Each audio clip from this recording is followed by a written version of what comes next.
l'apôtre Pierre a dit, « Jésus est la pierre rejetée par vous qui bâtissez et qui est devenue la principale de l'angle. Il n'y a de salut en aucun autre, car il n'y a sous le ciel aucun autre nom qui ait été donné parmi les hommes par lequel nous devions être sauvés. » Je vais lire un passage assez long dans Luc chapitre 2.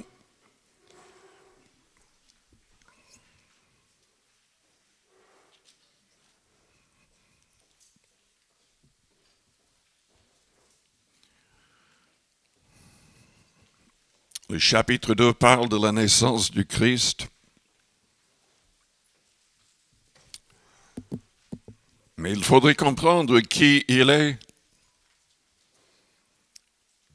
Il est éternel. Il est le Créateur. Il s'est humilié, il s'est dépouillé pour devenir un homme. Lisons donc dans Luc chapitre 2, au verset 1er.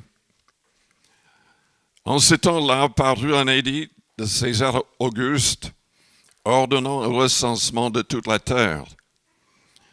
Ce premier recensement eut lieu pendant que Quirinius était gouverneur de Syrie.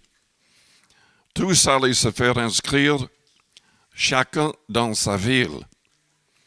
Joseph aussi monta de la Galilée, de la ville de Nazareth, pour se rendre en Judée, dans la ville de David, appelée Bethléem, parce qu'il était de la maison et de la famille de David.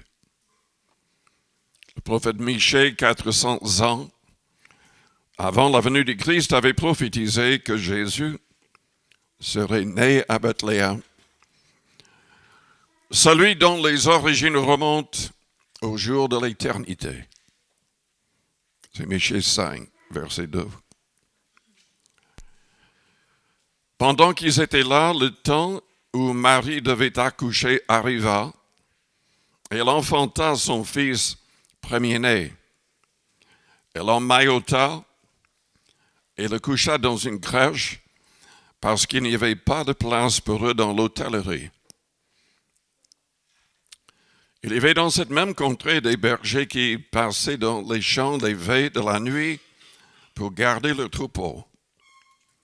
Je vous ai expliqué dimanche dernier qu'à Bethléem, au nord, ils gardaient les troupeaux destinés à être sacrifiés au temple. J'ai expliqué aussi que les bergers n'avaient pas de problème pour trouver le Christ parce que les anges lui ont dit, un ange leur a dit qu'il serait emmailloté et placé dans une crèche. Il n'y avait qu'un seul endroit à Bethléem où c'était possible. Il y avait une grotte dans une colline. Au-dessus de cette colline, une tour. Et ils utilisaient la tour pour garder, pour surveiller les troupeaux, les animaux destinés à être sacrifiés au temple.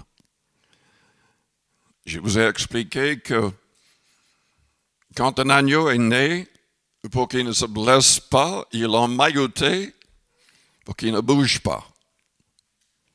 Parce qu'il n'y avait que des animaux sans tache, en parfaite santé, qui pouvaient être offerts en sacrifice. Jésus-Christ, selon Jean-Baptiste, est l'agneau de Dieu qui ôte le péché du monde. Même à sa naissance, donc emmailloté et placé dans une crèche. En fait, c'est une crèche en pierre de taille, utilisée pour les agneaux à la naissance. Les anges l'ont dit au verset 11, qu'aujourd'hui dans la ville de David, il vous est né un sauveur, qui est le Christ, le Seigneur. Et voici à quel signe vous le reconnaîtrez. Vous trouverez un enfant emmailloté et couché dans une crèche. Et soudain, il se joignit à l'ange une multitude de l'armée céleste, louant Dieu et disant, « Gloire à Dieu dans les lieux très hauts, et paix sur la terre, parmi les hommes qu'il agrée. » Lisons plus loin, au verset 21. 8 jours après sa naissance, comme c'était la coutume parmi les Juifs, il devait être circoncis et présenté au temple. Le 8e jour auquel l'enfant devait être circoncis, étant arrivé, on lui donna le nom de Jésus, nom qu'avait indiqué l'ange avant qu'il fût conçu dans le sein de sa mère. Et quand les jours de leur purification furent accomplis, selon la loi de Moïse, Joseph et Marie le portèrent à Jérusalem pour le présenter au Seigneur, suivant ce qui était écrit dans la loi du Seigneur. Tout mâle premier-né sera consacré au Seigneur. Et pour offrir en sacrifice 2 tourterelles ou 2 jeunes pigeons, comme cela est prescrit dans la loi du Seigneur. Et voici, il y avait à Jérusalem un homme appelé Siméon. Cet homme était juste et pieux. Il attendait la consolation d'Israël. Et l'Esprit Saint était sur lui. Il avait été divinement averti par le Saint-Esprit qu'il ne mourrait point avant d'avoir vu le Christ du Seigneur. Il vint au temple, poussé par l'Esprit, et comme les parents apportaient le petit enfant, Jésus, pour accomplir à son égard ce qu'ordonnait la loi, il le reçut dans ses bras, bénit Dieu et dit, « Maintenant, Seigneur, tu laisses ton serviteur s'en aller en paix, selon ta parole. Car mes yeux ont vu ton salut, salut que tu as préparé devant tous les peuples, lumière pour éclairer les nations et gloire d'Israël, ton peuple. » Son père et sa mère étaient dans l'admiration des choses qu'on disait de lui. Simeon les bénit et dit à Marie, sa mère, « Voici cet enfant est destiné à amener la chute et le relèvement de plusieurs en Israël et à devenir un signe qui provoquera la contradiction. Et à toi-même, une épée te transpercera l'âme, afin que les pensées de beaucoup de cœurs soient dévoilées. » Il y avait aussi une prophétesse, Anne, fille de Phanuel, de la tribu d'Aser. Elle était fort avancée en âge et elle avait vécu 7 ans avec son mari depuis sa virginité. Restée veuve et âgée de 84 ans, elle ne quittait pas le temple et elle servait Dieu nuit et jour dans le jeûne et dans la prière. Étant survenue elle aussi à cette même heure, elle louait Dieu et elle parlait de Jésus à tous ceux qui attendaient la délivrance de Jérusalem. Prions le Seigneur avant d'aller plus loin. Père Céleste, nous te louons, nous te bénissons ce matin pour ta parole qui nous éclaire. Cette parole qui suscite la foi, qui sauve, qui guérit, qui délivre, qui transforme les vies. Que cette parole soit au fond de nos cœurs. Je te demande de toucher et de te manifester à toute personne qui n'est pas encore devenue un vrai disciple de Christ. Seigneur, sauve toute personne non convertie. Je prie pour les nations, je prie que toutes les églises annoncent la saine doctrine et comprennent que tu vas revenir, Seigneur Jésus, bientôt pour régner sur cette terre. Agis en nous par ton esprit au nom de Jésus-Christ. Amen. Je voudrais lire un autre passage dans Joël chapitre 2. Le titre de mon message ce matin, c'est « Soyons des hommes et des femmes de l'esprit ». Soyons des hommes et des femmes de l'esprit. Et je souligne surtout ce qui s'est passé avec ces deux personnes, Siméon et Anne. Mais dans Joël chapitre 2, au verset 28, nous lisons après cela, c'est Dieu qui parle, « Je répandrai mon esprit sur toute chair. Vos fils et vos filles prophétiseront. Vos vieillards auront des songes et vos jeunes gens des visions. Même sur les serviteurs et sur les servantes, dans ces jours-là, je répandrai mon esprit. » Tout au long de l'Ancien Testament, nous voyons différentes personnes qui reçoivent le Saint-Esprit dans sa plénitude, qui sont utilisées de manière miraculeuse par le Saint-Esprit. Mais c'était un nombre très limité. Tous n'expérimentaient pas cette grande puissance. Mais Dieu, au travers de Joël, a dit que dans les derniers temps, il répandrait son esprit sur tous, pas uniquement sur un nombre limité, mais sur tous les croyants. Pas uniquement sur les hommes, mais aussi sur les femmes. Pas uniquement sur les adultes, mais aussi sur les enfants. Et que tous seraient utilisés, grâce au Saint-Esprit, de changer le monde. Pierre, dans le Nouveau Testament, a cité ce passage. Le jour de Pentecôte, il a cité. Quand les 120 qui avaient persévéré 10 jours dans la chambre haute ont fait l'expérience de la Pentecôte, tous parlant en d'autres langues, miraculeusement. Paul, plus tard, a fait cette même expérience. Il a écrit dans Corinthiens 14, « Je veux que vous parliez tous en langue. » Jésus-Christ avait déjà dit dans Marc 16, « Voici les signes et les miracles qui accompagneront ceux qui auront cru en mon nom, ils chasseront les démons, ils parleront de nouvelles langues. » Je suis convaincu que c'est la volonté de Dieu que tous les croyants fassent l'expérience de Pentecôte et arrivent à adorer Dieu en d'autres langues, miraculeusement.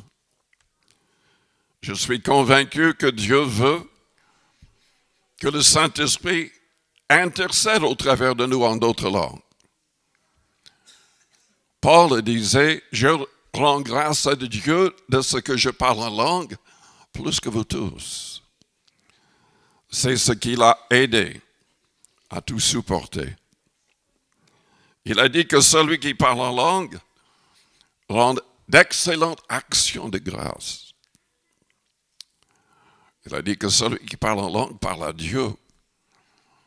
Il dit des mystères. Trop de personnes ne comprennent pas la différence entre le parler en langue qui est pour adorer Dieu, pour intercéder, et ce qui est appelé la diversité des langues, au chapitre 12. Quand il s'agit de la diversité des langues, tous n'ont pas ce don. Il y a toute une liste de dons surnaturels que les croyants peuvent recevoir et manifester, mais Dieu, en général, ne donne pas tous les dons à la même personne. Il veut que tous les membres de l'Église soient utilisés communs avec les dons. Mais quand il s'agit des dons mentionnés dans 1 Corinthiens 12, tous les dons mentionnés sont pour aider les autres. Ce n'est pas pour nous personnellement. La diversité des langues est un don qui doit être manifesté pour que les membres de l'Église soient édifiés. Le simple parler en langue, pour nous, c'est pour adorer Dieu. C'est pour devenir plus fort. Celui qui parle en langue, Paul a dit, s'édifie lui-même. Mais dans l'Église, il veut que nous cherchions les dons qui peuvent édifier tous. C'est très important à comprendre cela. Tous n'ont pas le don de la diversité des langues qui édifie les autres. Mais tous peuvent parler en langue pour adorer Dieu, pour s'édifier personnellement. Paul a dit, je veux que vous parliez tous en langue. Mais encore plus que vous prophétisiez, afin que tous soient édifiés. Nous sommes poussés à aspirer aux dons, à vouloir ces dons, afin de pouvoir devenir plus forts nous-mêmes et à aider d'autres à devenir forts. Dieu désire que nous soyons tous remplis du Saint-Esprit, que le Saint-Esprit soit sur nous, comme il est devenu et comme il est venu sur Siméon, quand il a compris tout à l'égard de ce petit enfant. Comme Anne a tout compris par rapport à ce petit enfant. C'est sa volonté. Si vous n'avez pas encore fait l'expérience de la Pentecôte, persévérez dans la prière. Jeûnez. Cherchez à être vraiment en règle avec Dieu. Il vous baptisera du Saint-Esprit. C'est Jésus-Christ lui-même qui baptise du Saint-Esprit. Quand je lis l'histoire de Siméon et d'Anne, quand je pense dans les Actes au chapitre 10 à Corneille, je me rends compte que Dieu bénit certaines personnes. Il y a certaines choses qui sont indispensables pour aller plus loin avec Dieu, pour recevoir et être utilisé par le Saint-Esprit. Je veux être très clair. Il y a des esprits de séduction. Il y a des gens qui croient avoir le Saint-Esprit et en fait, ce n'est pas du tout le cas. C'est même un esprit mauvais de séduction. Il n'est pas possible de recevoir l'Esprit du Christ à moins de vouloir, à moins de chercher vraiment être un vrai disciple du Christ, mettant en pratique tous ses commandements. Quand les gens s'égarent suivant de fausses doctrines, le Saint-Esprit n'est pas là. Mais les esprits de séduction sont là. Jésus-Christ a dit dans Matthieu chapitre 7,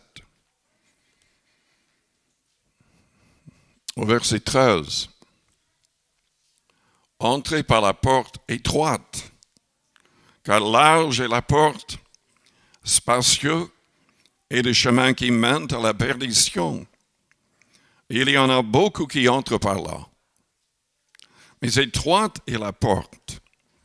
Resserrez le chemin qui mène à la vie, Et il y en a peu qui les trouvent.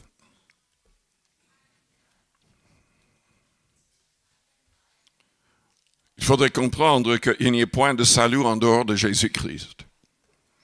Ne croyez pas, ne suivez jamais quelqu'un qui dit qu'il y a plus d'une manière d'être sauvé. Il n'y a que la foi dans le nom de Jésus-Christ, dans la foi, dans le sacrifice volontaire du Christ sur la croix, la foi dans sa résurrection, la foi et la confiance dans les commandements du Christ. On ne suit rien du tout de l'Ancien Testament qui n'est pas mentionné d'une manière ou d'une autre dans le Nouveau Testament. Ce sont uniquement les commandements du Christ qui vont nous juger. Le Seigneur a dit au verset 21, « Ceux qui me disent Seigneur, Seigneur, n'entreront pas tous dans le royaume des cieux, mais celui-là seul qui fait la volonté de mon Père, qui est dans les cieux. »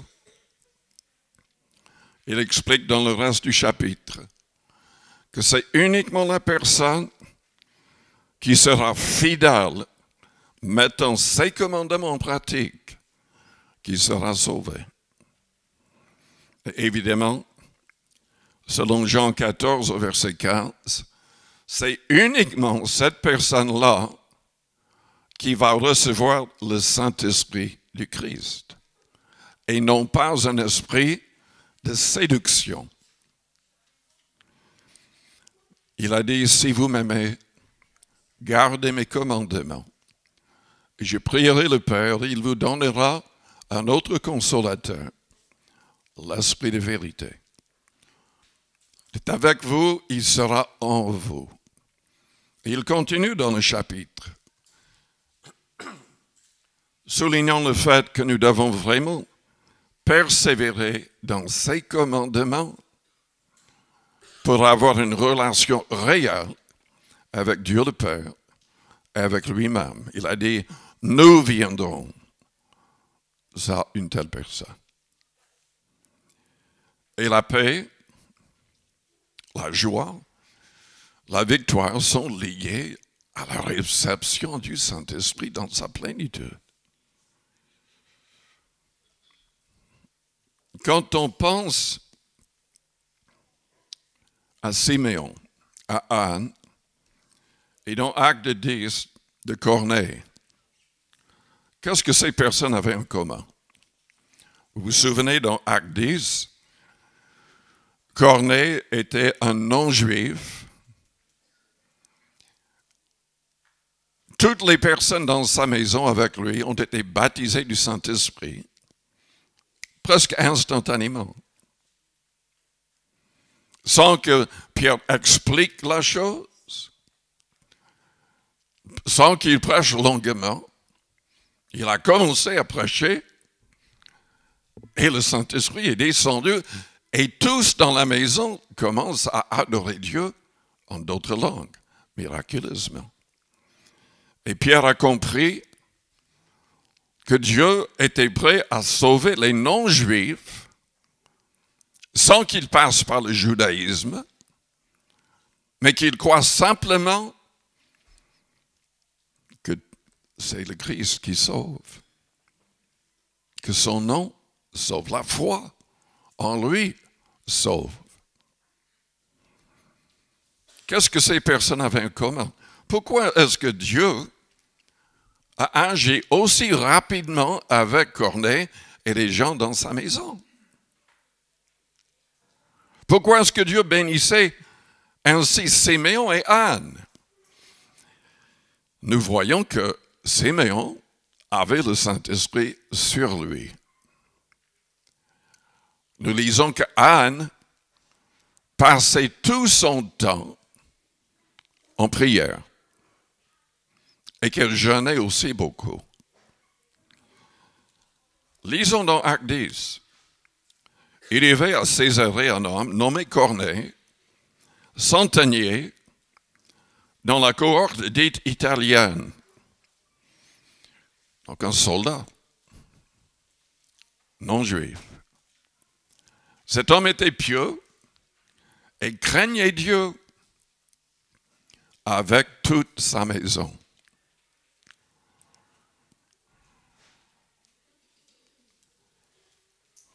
Il ne croyait pas à la légère. Il craignait Dieu. Et vous savez, le Nouveau Testament nous pousse aussi à craindre Dieu. Paul dit dans Philippiens 2 que nous devons craindre et trembler, que nous devons travailler à notre salut avec crainte et tremblement. Il était pieux, il cherchait vraiment à mettre tous les commandements qu'il comprenait en pratique, avec toute sa maison. Il faisait beaucoup d'aumônes au peuple, c'est-à-dire il donnait pour aider les pauvres. Et il priait Dieu continuellement. Vous voulez être baptisé du Saint-Esprit, vous voulez être utilisé par Dieu, il faut suivre leur exemple. Il faut suivre leur exemple. Paul nous dit dans Thessaloniciens chapitre 5, priez sans cesse. Nous devrions parler au Seigneur tout au long de la journée dans nos cœurs. Même dans la nuit, on peut. Il y a des gens qui sont troublés par des cauchemars. Moi, je reçois toutes sortes de révélations, toutes sortes de messages de la part du Seigneur. Et je loue Dieu. Même inconsciemment, je me réveille parfois et je prends un stylo très vite. Sinon, je vais oublier. Mais Dieu me donne des messages. Il me donne des révélations pour le peuple. Et c'est sa volonté pour tous. Il veut se servir de chacun de nous pour gagner des âmes. Donc, lui et toutes les personnes dans sa maison ont été baptisés du Saint-Esprit avec le signe de parler en langue. Ils ne sont même pas encore baptisés d'eau. Ils n'avaient rien compris pleinement à l'égard du Christ, mais le simple fait, il faut que je lise quand même, ce que Pierre a commencé à prêcher.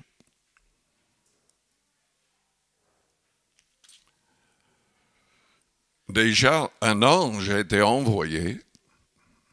Ah oui, excusez-moi, il faut que je lise un autre passage.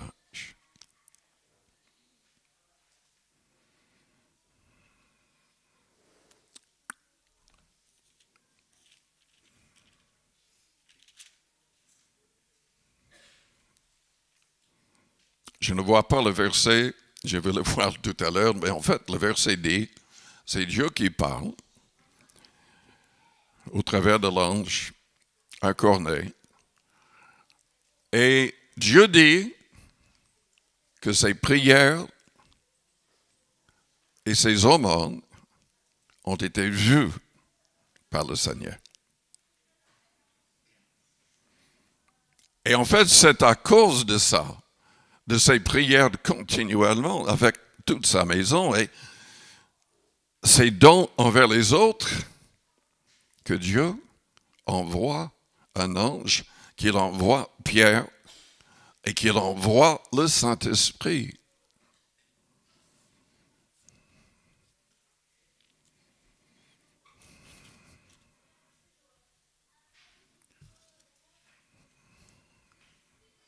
Donc, au verset 38, Pierre commence à prêcher. Vous savez comment Dieu a oint du Saint-Esprit de force Jésus de Nazareth, qui allait de lieu en lieu, faisant du bien et guérissant tous ceux qui étaient sous l'empire du diable, car Dieu était avec lui. Nous sommes témoins de tout ce qu'il a fait dans le pays des Juifs et Jérusalem.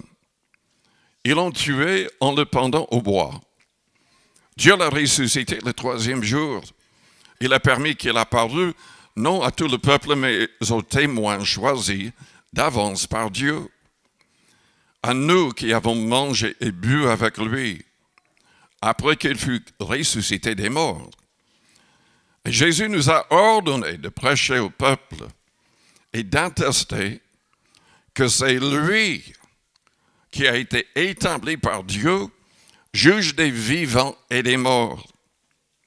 Tous les prophètes rendent de lui le témoignage que quiconque croit en lui reçoit par son nom le pardon des péchés.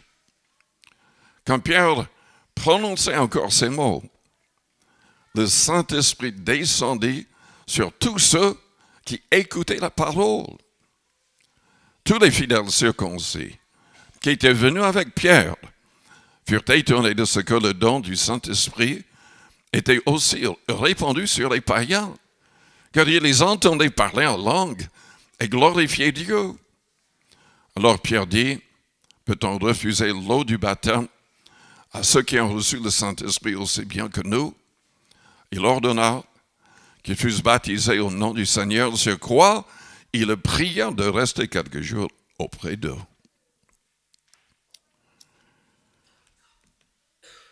Selon Jean chapitre 5, le Christ a enseigné que Dieu le Père lui avait confié tout jugement.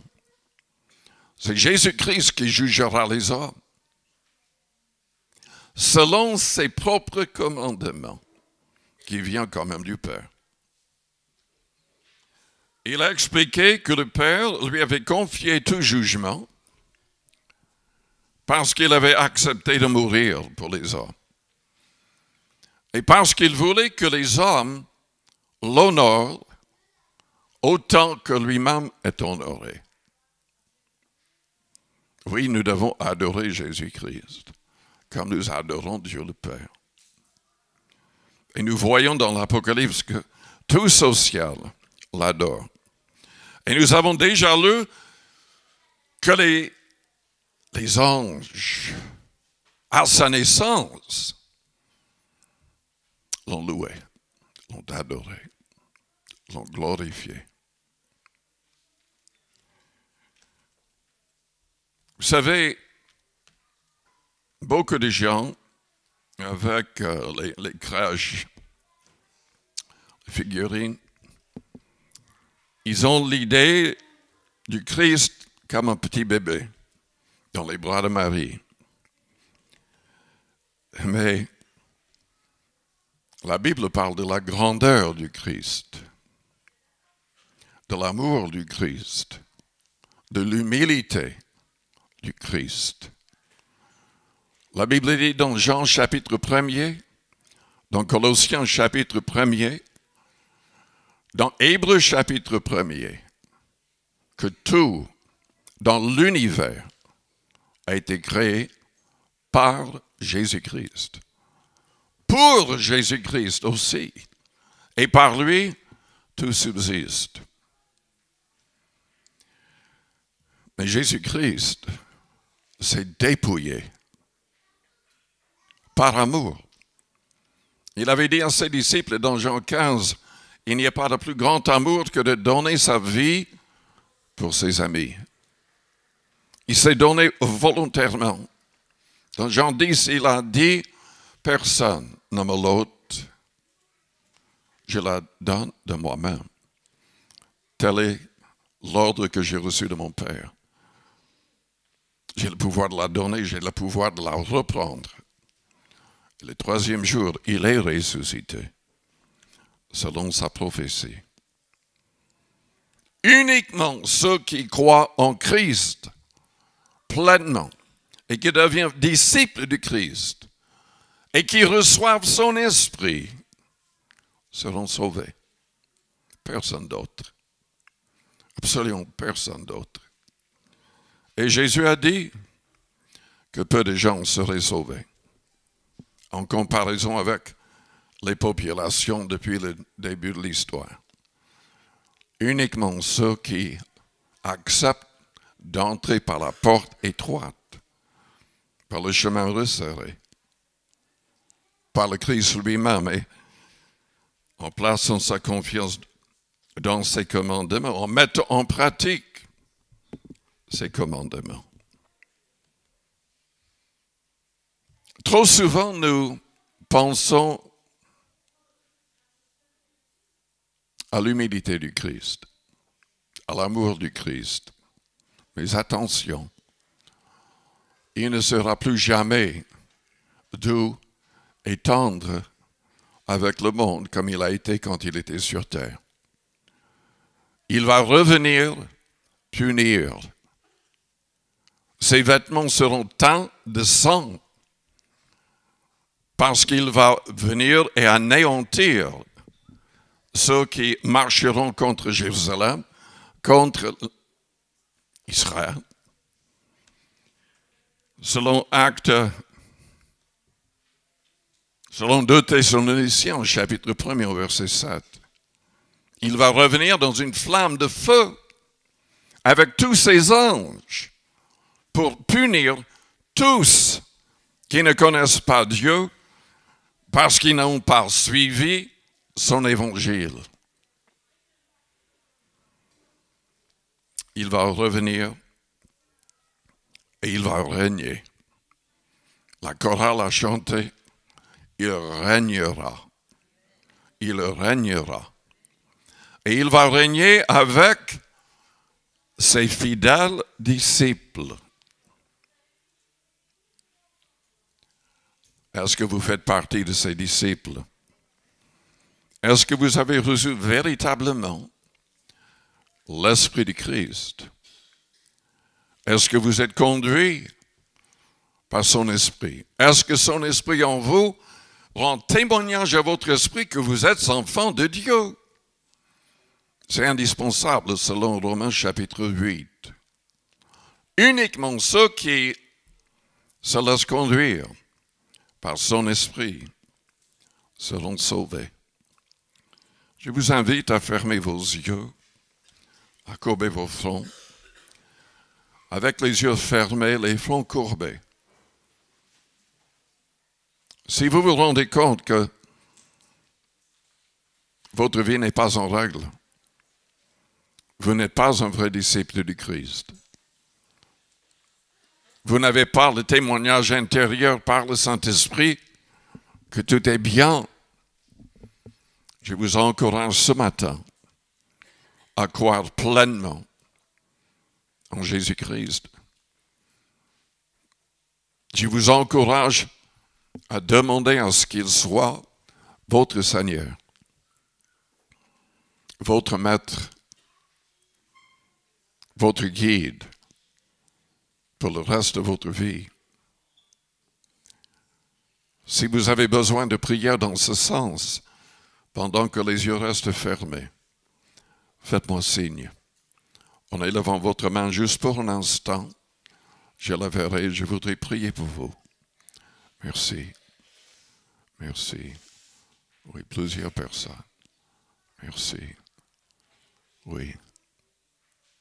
Amen. Je vous invite à répéter une prière après moi. Que toute l'Église répète la prière pour les aider.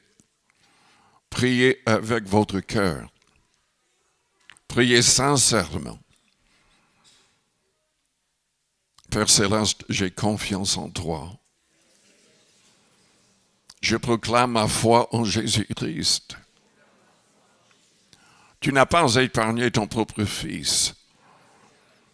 Tu l'as livré pour nous tous. Tu veux nous sauver.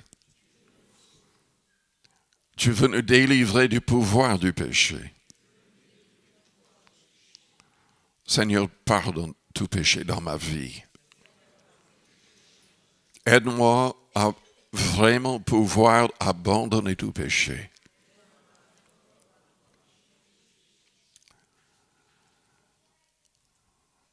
Je déclare devant tous que Jésus est mort pour mes péchés.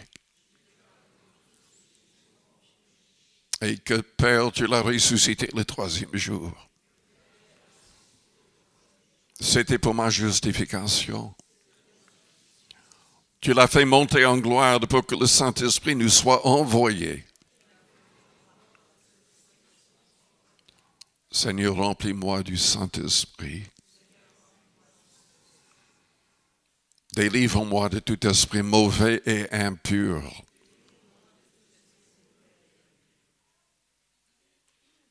Que tout en moi te glorifie. Que je puisse chasser toutes les pensées mauvaises. Que je puisse garder les paroles qui sortent de ma bouche. Pour que toute parole te glorifie. Et aide les autres. J'ai choisi de renoncer au monde avec sa convoitise et son orgueil.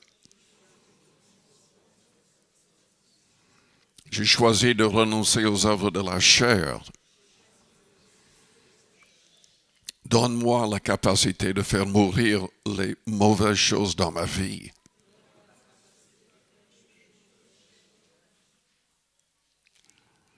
Je proclame ma foi dans le sang de Jésus-Christ,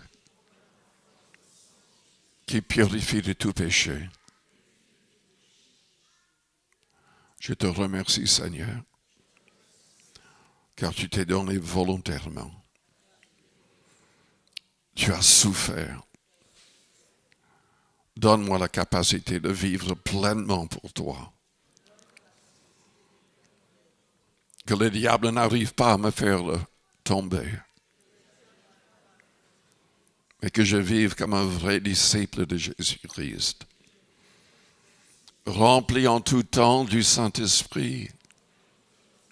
Priant continuellement. Pensons aux autres. Faisons tout pour aider les autres. Que je ne vive plus pour moi-même, mais pour toi et les autres. Au nom de Jésus-Christ. Maintenant, priez à votre manière. La Bible dit, si nous confessons nos péchés, il est fidèle et juste pour nous les pardonner et pour nous purifier de toute iniquité. Donc, priez le Seigneur avec foi et qu'il vous délivre de toute faiblesse, de tout péché, de toute habitude mauvaise.